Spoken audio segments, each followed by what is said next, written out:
जय हिंद, वंदे मातरम, भारत माता की जय। राष्ट्रवाद की बात प्रहार के साथ आप सभी का हार्दिक स्वागत है। दोस्तों, आपके बीच में आज मैं जो वीडियो बनाने वाला हूँ वो महाराष्ट्र और ख़ास तौर से जनाब उद्धव साहब ठाकरे जी के लिए। ये घटना जब 2019 में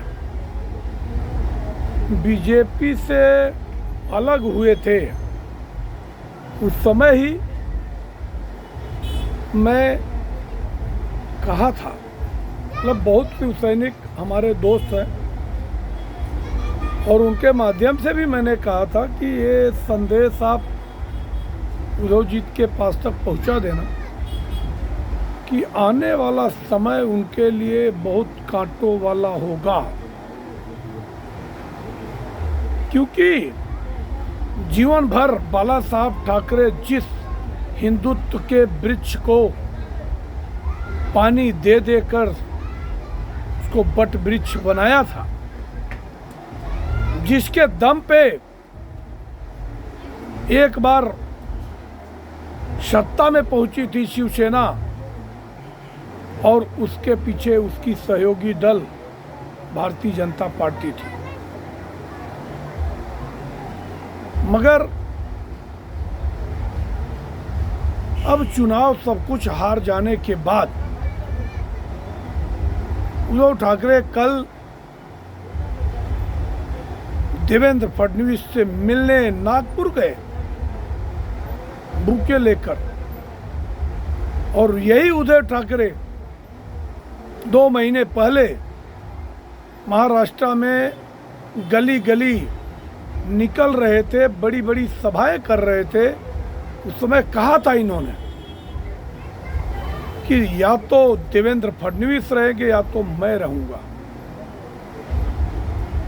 अगर महाराष्ट्र की जनता हमेशा संवेदनशील रही है और महाराष्ट्र को सांस्कृतिक विरासत जो ये धरोहर है, सिंघवी स्वराज की जो स्थापना किया था छत्रपति शिवाजी महाराज, हिंदुओं के अग्रज, उनकी संवेदनाओं के साथ चलता है। विकास, लोगों की उन्नति और मराठाओं का स्वाभिमान, सम्मान, और जो यहाँ पे सनातन संस्कृति है उसकी स्थापना। मगर जनता के नब्ज को उद्धव जी समझ नहीं पाए और संजय राउत के दिखाए हुए सपनों में सोते रहे। अब जब लेके गए, परसों से ही सत्र चल रहा है। पहले तो मंत्रियों का चयन हो गया। इनको लग रहा था कि हो सकता अभी भी हमको निमंत्रण दिया जाए, मगर अब हुजूर आते आते बहुत देर कर दी। तो पहले तो ये देवेंद्र जी से मिले, जो कि उनको खत्म करने की बात करते थे, क्या क्या उनको नहीं कहा, मगर उदारवादी जननायक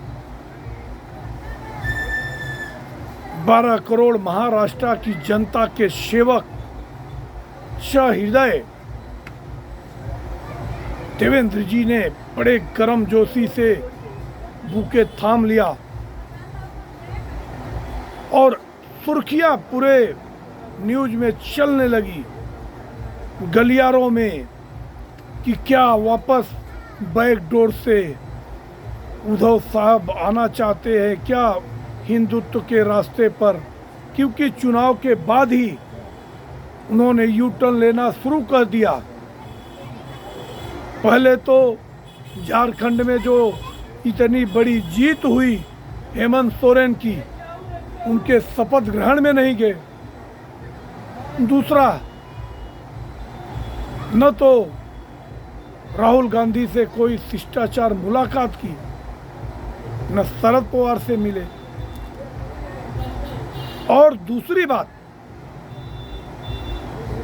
बड़ी तीखी हमला किए राहुल गांधी को, बोले बार बार वीर सावरकर का अपमान बर्दाश्त नहीं होगा। जबकि कांग्रेस तो चाहती है कि उद्धव ठाकरे अब चले जाएं, अब इनका हमको कोई जरूरत नहीं है, क्योंकि वो तो पहले से ही तुष्टीकरण वाले हैं। उनको तो अपना जो वोटर है उनका किधर नहीं छिटकने वाला है, वोट तो छिटका इनका हिंदुत्व वाला। अब उद्धव जी को ऐसा लग रहा है, पहले तो आरएसएस में गए और आरएसएस से सिफारिश कर रहे हैं कि हमारी देवेंद्र जी से फिर से बात बनवा दो। पहले तो कहे कि मैं बिना शर्त समर्थन दे देता हूं, एकनाथ शिंदे को मंत्रिमंडल में न लें। अगर एकनाथ शिंदे जी एक योद्धा हैं और दूसरा जो दुर्गाड़ी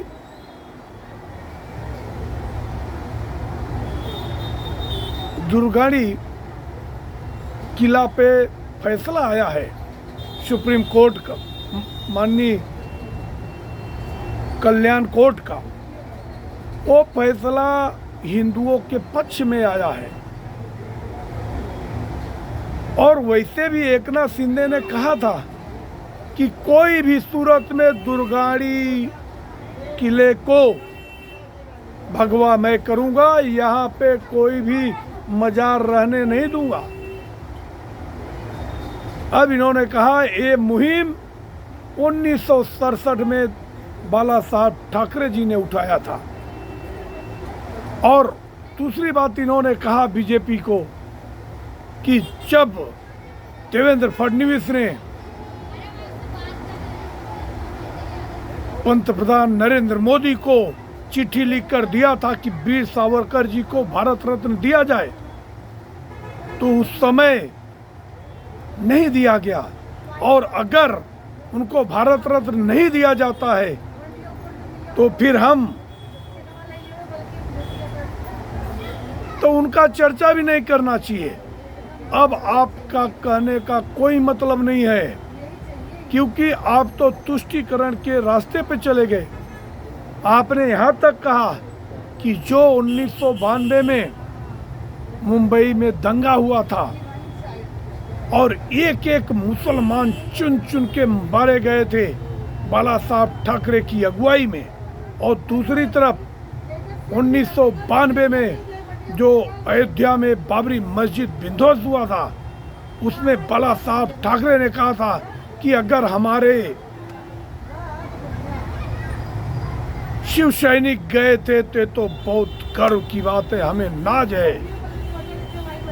तो इन मुद्दों पे आना चाहते हैं और यू टर्न लेना चाहते हैं। वहीं दूसरी बड़ी खबर आज की है कि शरद पवार जी किसानों को लेकर नरेंद्र मोदी जी से मिले और नरेंद्र मोदी जी को अनार गिफ्ट किया है। अब जो चर्चा चली ऐसा ही 2019 में भी हुआ था, वैसे भी अभी सत्ता संघर्ष चालू है, महाराष्ट्र में कोई स्टेबल नहीं हो गया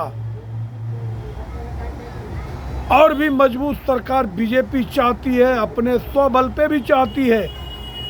ऐसे में कोई उलटफेर हो जाए तो कोई बड़ी बात नहीं होगी कि जो गलियारों में हो रहा है कि शरद पवार के सांसद अजीत पवार के गुट में आना चाहते, एनसीपी में आना चाहते हैं, और कहीं ऐसा ना हो कि सुप्रिया सूले को मंत्रालय की सिफारिश करने के लिए मिलने गए हों कि अब तो मेरा रिटायरमेंट हो गया राजनीति से, मेरी बेटी को आप ख्याल रखना, क्योंकि बेटी भारतीय जनता पार्टी के साथ ही सुरक्षित रहती है, हम लोगों में तो बेटियां भी सुरक्षित नहीं हैं। तो इन दो खबरों के साथ अगर ऐसी आने वाले समय में ऐसा कोई डेवलपमेंट होता है तो कांग्रेस पार्टी, मुझे नहीं लगता है कि आने वाले 50 साल तक कोई सत्ता में दूर दूर तक आ पाएगी।